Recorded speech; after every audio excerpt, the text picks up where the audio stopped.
Olá, pessoal, tudo bem? Na nossa última aula, nós falamos, sobre a crise do governo João Goulart. Lembrando que o João Goulart não terminou o seu mandato. Na verdade, todo mundo sabe que naquela transição, quando Jânio Quadros renunciou, o João Goulart era vice dele, e houve já uma série de fatores para que ele não assumisse plenamente como presidente da República. Depois ele conseguiu assumir finalmente como presidente da República, mas havia uma oposição muito grande ao seu governo, porque ele era acusado de ser comunista. Então, essa oposição cresceu e houve o golpe, que a gente chama de golpe de 1964, quando os militares praticamente obrigam o João Goulart a afastar do governo, e aí nós vamos iniciar a ditadura militar, que foi de 1964 a 1985, ou seja, 21 anos de regime militar no Brasil. Então, o que foi o golpe militar?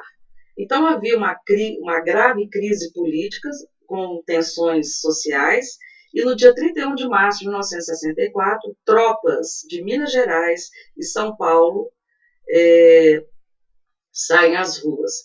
Então, para evitar uma guerra civil, ou seja, já sabendo o que poderia acontecer, o João Goulart, praticamente deixa o poder e tem que ir imediatamente para o Uruguai. E os militares tomam o poder. Gente, imediatamente, assim que os militares assumiram o governo brasileiro, a primeira coisa que eles fizeram foi decretar um ato institucional número 1, o que a gente chama de AI-1. O que é esse ato institucional? Um ato institucional, o próprio nome já diz, era uma coisa que não estava na Constituição. Então, a partir do momento que João Goulart deixa o poder, o Brasil não tem mais uma Constituição. E aí os militares vão organizar para que seja feita uma nova Constituição, mas uma Constituição dentro dos moldes dessa ditadura. Então, a primeira coisa que eles fizeram foi esse ato institucional número 1. Em 9 de abril é decretado o ato institucional número 1 com poderes para demitir funcionários públicos, civis ou militares que eram leais ao governo do João Goulart. Então, na verdade, começou uma perseguição a todos aqueles que eram favoráveis a João Goulart. Depois, cassou mandatos de políticos opositores ao regime militar. Então, gente, começou a caça às bruxas. Caçaram os direitos políticos lógico, João Goulart, Juscelino Kubitschek, o próprio Jânio Quadros. Então, praticamente, eles fizeram já uma perseguição a todos que eram de oposição ao governo militar. Prisão aos opositores do regime militar. Então, para muitos, não foi só caçar mandatos políticos, mas eles começaram a perseguição também àqueles que já começavam a fazer movimentos contrários a esse regime militar. Lembrando a vocês que o regime militar não foi só aqui no Brasil. O Chile e a Argentina e o Paraguai também tiveram esse momento tão difícil que foi essa questão de viver sem democracia.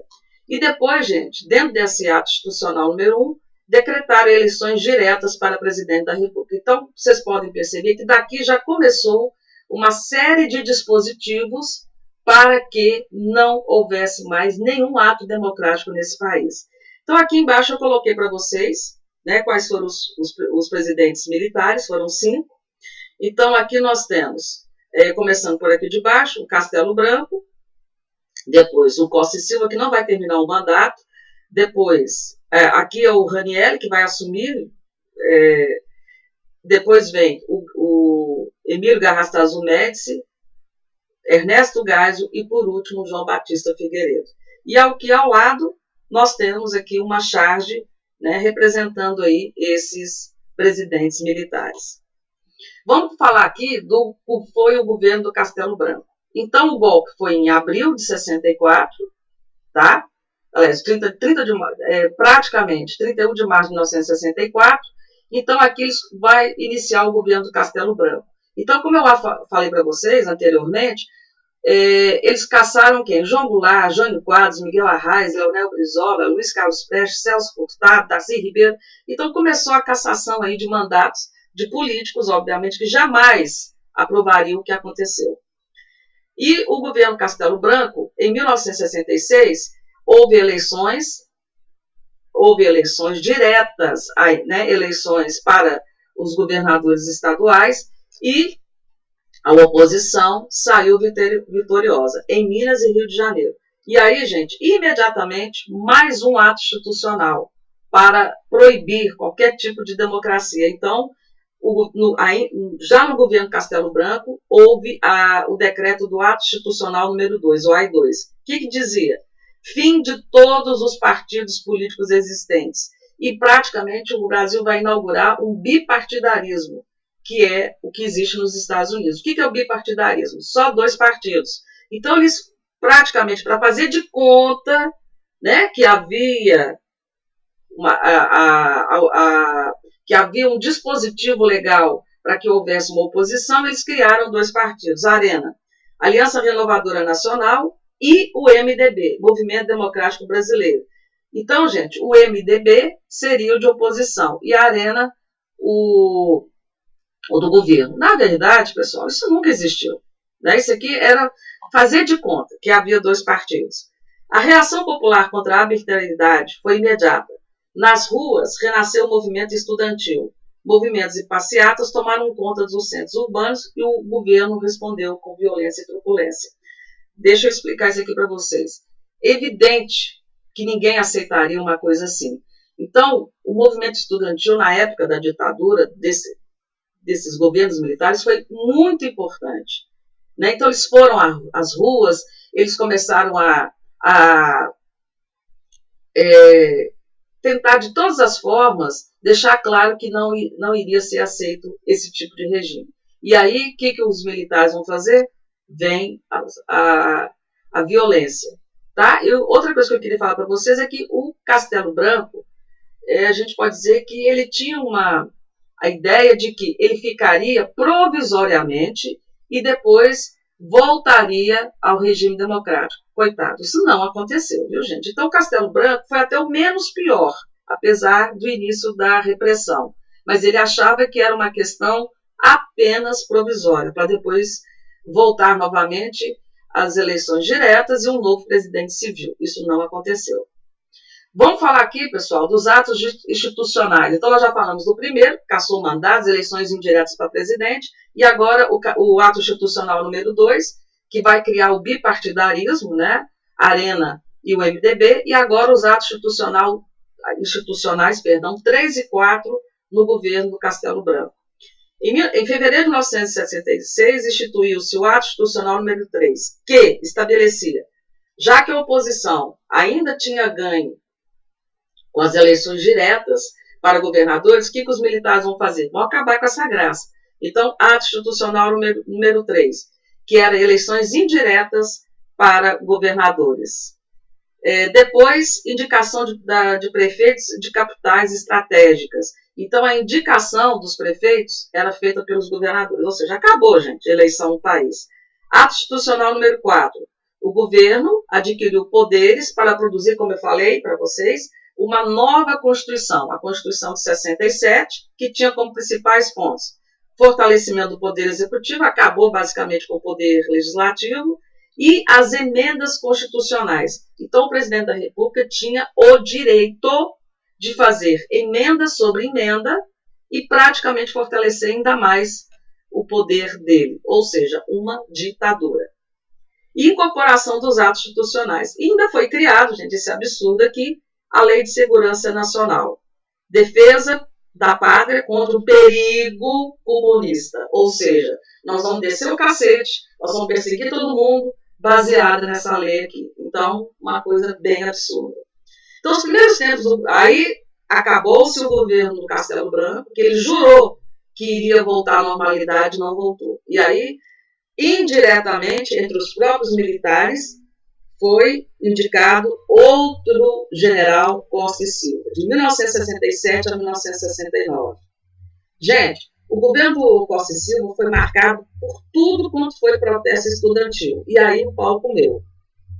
Né? Os estudantes dentro da faculdade, eles lançavam a tática do comício relâmpago e passeata. Quanto mais eles saíam à rua, mais, né, a perseguição continuava. E aí aconteceu um fato que vai justificar e piorar ainda mais a questão da falta de liberdade. Em 28 de maio de 1968, foi realizar 2 manifestações no Rio de Janeiro. O protesto contra a má qualidade e o preço elevado das refeições do restaurante Calabouço, que era um restaurante universitário. A polícia militar chegou atirando e matou o estudante Edson Luiz, um jovem de apenas 16 anos. Esse fato abalou a opinião pública. O corpo foi velado na Assembleia Legislativa e ao enterro compareceram 50 mil pessoas. No cemitério, os estudantes proferiram um juramento. Nesse luto, a luta começou. O que significava? Que a morte do desse jovem Edson Luiz, simplesmente, ela iria ser a bandeira, ela iria fazer com que eles lutassem ainda mais contra o regime militar. Então, por isso que eles gritaram. O luto do Edson Luiz fez com que a luta literalmente começasse. Gente, aí o que o governo vai fazer?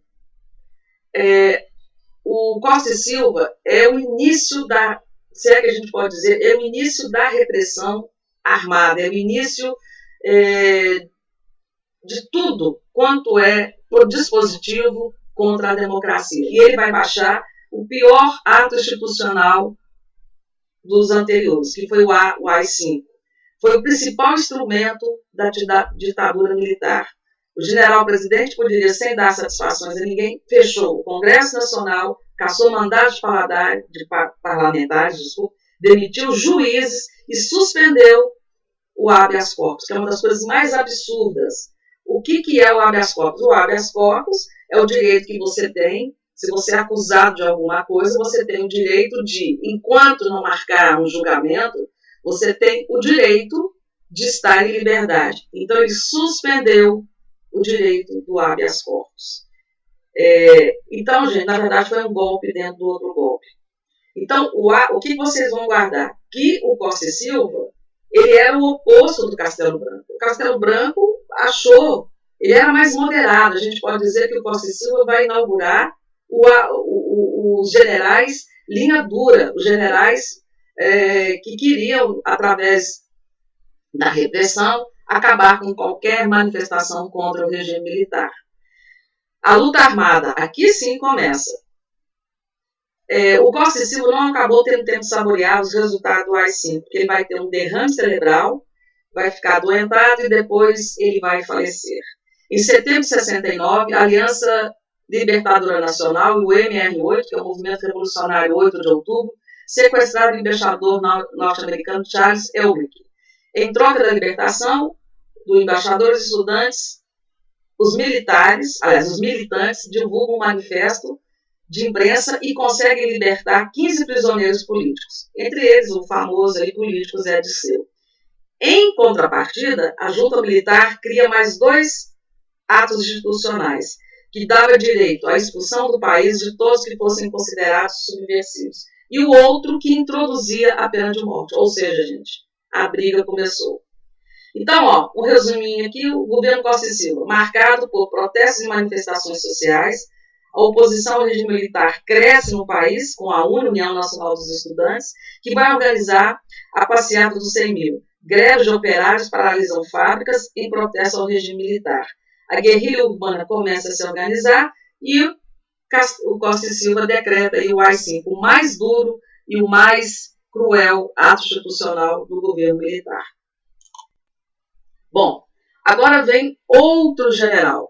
Aqui sim, gente, o auge da repressão. Aqui foi praticamente assim, tudo que vocês puderem imaginar de perseguição, de violência e de mortes começam nesse governo.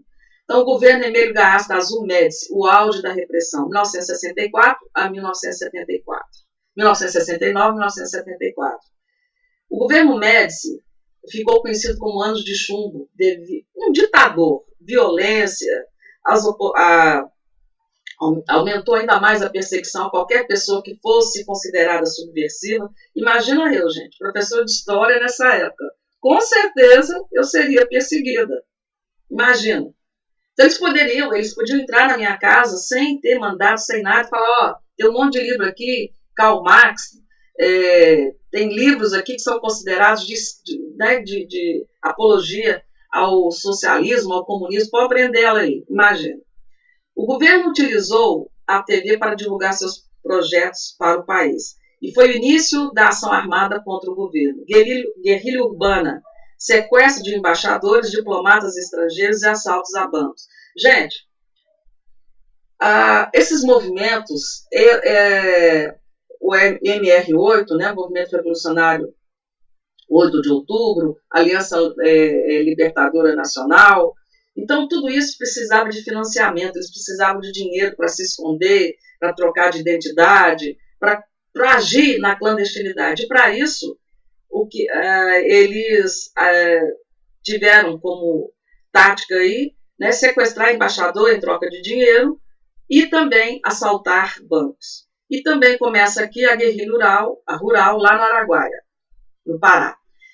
O governo do Garrastazu Médici, ele foi marcado por um plano que ficou conhecido como milagre econômico. Ele criou aí um plano econômico em que houve um crescimento econômico do país fantástico, né? Por isso que é considerado o milagre econômico. A economia do Brasil chegou a crescer quase 12% ao ano. Só que a inflação triplicava. Como é que foi feito esse milagre econômico? Ele conseguiu investimentos internos e empréstimos do exterior. O país avançou, criou uma certa infraestrutura, gerou um monte de emprego. Só que nesse período ele também criou obras faraônicas, algumas nem foram terminadas, como a Transamazônica, né, na região norte. A Transamazônica era para ligar a região norte ao restante do país, nunca terminou. Existe uma parte dela que foi terminada e outra que está lá até hoje, a Deus dará. A ponte Rio-Niterói, que vai ser inaugurada no próximo governo do Ernesto Geisel.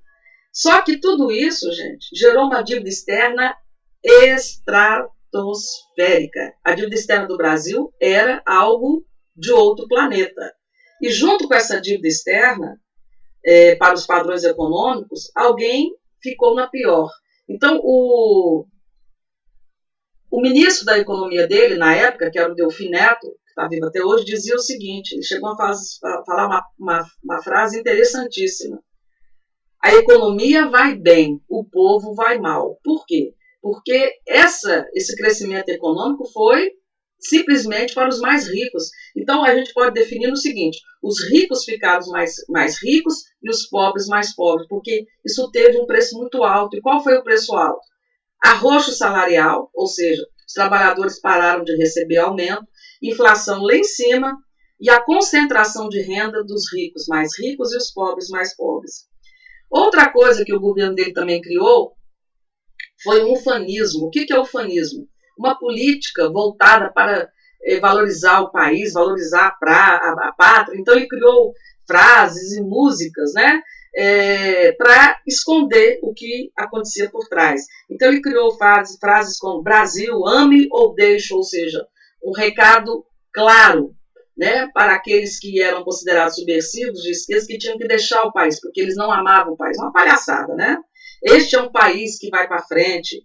E junto com tudo isso, houve também a conquista, o primeiro título da seleção brasileira, né, de 70, no México, e ele aproveitou esse acontecimento para ligar ao governo dele, né? As conquistas esportivas estavam ligadas ao sucesso do seu governo. Então a gente sabe que não foi isso, né? A gente pode dizer que isso aqui foi um teatro, porque por trás o pau estava descendo, cacete comendo contra aqueles que eram considerados opositores, e a economia praticamente beneficiou os ricos, os pobres cada vez mais pobres. Então, gente, depois do Médici, depois do do Arrasta Azul Médici, que foi terrível, vem o Ernesto Geisel, 1974, 1979. O Geisel, gente, apesar também de ser ditador, repressor, ele era um pouquinho, que a gente chama, ele já não era tão linha dura, ele tinha um pensamento parecido ali com o Castelo Branco. Então, o Geisel iniciou a abertura do processo político. De acordo com o presidente, o processo seria lento, gradual e seguro, ou seja, ele vai começar a distender, a iniciar um processo para a volta da democracia. O governo dele, marcado pela criação do pró-álcool, né? Hoje nós sabemos que o álcool é o etanol, mas foi no governo dele que começou a questão de substituir a gasolina por álcool, e nós tivemos uma crise de petróleo terrível em 1974, diminuição da tortura e censura aos meios de comunicação. Em 74, ele garantiu eleições livres, olha, finalmente, para senadores, deputados e vereadores, e o MDB, que era oposição, teve uma vitória esmagadora sobre o partido do governo. Os aparelhos repressivos recorrem à violência, perseguindo jornalistas, sindicalistas e acusando militantes comunistas de serem responsáveis pela expressiva votação do MDB. Deixa eu explicar aqui uma coisa para vocês. O Geisel tinha um pensamento, mas os outros generais, na linha lá do Médici, chamado de linha dura, começaram a agir sem a necessidade dele. Então, começaram a agir por conta própria. Então, aqui que a coisa ficou complicada. Foram mortos o jornalista Vladimir Herzog, em 75, e também o metalúrgico Manuel Fiel, em 76. Todos eles dentro das dependências de departamentos que foram criados exclusivamente para prender aqueles que eram considerados subversivos, e lá, gente, todos os tipos de tortura que vocês puderem imaginar aconteciam. Muitos deles morriam, como esses aí. Então, ó, o Ernesto Geisel vai lançar o pacote de abril. O presidente fechou o Congresso e passa a governar por decretos. Eleição indireta para governadores de estado. Lei Falcão, né, que foi essa Lei Falcão. Aumento do mandato presidencial de 5 para 6 anos, e as eleições do Congresso passaram a depender apenas de maioria simples. Então, ele vai retroceder. Aquilo que ele começou a abrir, ele retrocede. Um terço das cadeiras do Senado passaram a ser concedidas aos senadores biônicos. O que eram senadores biônicos? O presidente da República, e assim como o governador, podia indicar senadores, então não havia uma eleição. Acordo militar Brasil-Alemanha, também no governo dele, inicia a política de nuclear no Brasil, por causa da crise do petróleo. Então, além do pró-álcool, ele também vai iniciar aí as usinas nucleares de Angra dos Reis. Uma hora ainda vou falar sobre isso. Dentro dos ideais, os militares lançam os PNDs, né? Governo Médici, Delfim Neto, PND 2, que é Plano Nacional de Desenvolvimento, Plano Nacional de Desenvolvimento 2, Geisel, que era o Mário Henrique Simons como ministro da Economia, ao alimentar créditos a empresas privadas e fortalecer os setores estatais. Ou seja, para os ricos tudo, para os pobres nada. Então, diversas entidades promovem debates de cunho social. A OAB, né, a Ordem dos Advogados, o Conselho Nacional dos Bispos do Brasil, então a UNE, então uma série de órgãos vão começar a debater, a dar força a esse movimento contrário aos regimes militares, tá certo? E dentro disso aí, na classe operária, surge a liderança dos metalúrgicos e a figura do Lula, tá? Então, em 1985, é criado aí o PT, mas antes disso já havia as lideranças dentro do Sindicato dos Metalúrgicos. Então, agora, gente, nós vamos para o último governo militar. Governo João Batista Figueiredo, 1979 a 1985, fim da ditadura militar. O Figueiredo vai continuar essa tentativa de volta, essa abertura lenta e gradual que o Geisel falava. Então, uma das coisas mais importantes no início do governo dele foi a anistia. A anistia era o perdão a todos os presos políticos e também aqueles que eram perseguidos por terem ideias contrárias. ela beneficiou principalmente aqueles que estavam já fora do país, que foram obrigados a fugir, como vários artistas, vários escritores, cantores como Roberto Carlos, Caetano Veloso, Gilberto Gil, Chico Buarque, todo esse pessoal teve que sair do país, senão seria preso. Então esse pessoal pôde voltar, mas essa anistia não beneficiou aqueles que comandaram os sequestros ou atentados políticos. Reforma política implementada pelo Estado permitiu a volta do pluripartidarismo. Então, gente, no governo Figueiredo, acabou aquela questão do bipartidarismo, Arena e PMDB, e volta o pluripartidarismo, ou seja, vários outros partidos. Então, a Arena se transformou em PDS, o MDB, PMDB, que era até agora mesmo, agora voltou a ser MDB, existe até hoje, tá bom? O PDT também continua, o PT, PP e o PTB. Então, vários partidos surgem. A direita ligada ao aparelho da repressão não aceitava a abertura. Então, como eu falei, do mesmo jeito que lá no governo do Geisel havia aqueles generais de linha dura, eles continuaram também no governo João Batista Figueiredo. Então, no dia 31 de maio de 1981, houve uma tentativa de se explodir 2 bombas no Rio Centro, onde estava tendo um show dos vários artistas. Por sorte, essa bomba não chegou a ser, porque havia milhares de pessoas lá dentro. Essa bomba estourou no colo de um capitão e de um sargento. O sargento morreu e o capitão sobreviveu, mas né, debaixo dos panos. E outra coisa super importante, gente, para a gente finalizar aqui o governo João Batista Figueiredo, foi o movimento das diretas já, em 1984. Esse movimento das diretas já foi uma emenda à Constituição de um deputado do Mato Grosso, o Dante de Oliveira, e que mobilizou milhares e milhares de pessoas. Acho que jamais no Brasil nós tivemos uma mobilização tão grande de comícios, de pessoas que se dispunham a ir para a rua, 1 milhão, 2 milhões de pessoas, pedindo em todas as capitais, no Brasil inteiro, para que essa emenda passasse e já ocorresse aí a eleição direta para presidente. Essa emenda acabou sendo derrotada no Congresso por apenas 22 votos, infelizmente. Mas já no finalzinho do governo Figueiredo, mesmo ainda sendo eleição indireta para presidente, houve uma transição democrática. O Paulo Maluf se candidatou e, pela oposição, o Tancredo Neves.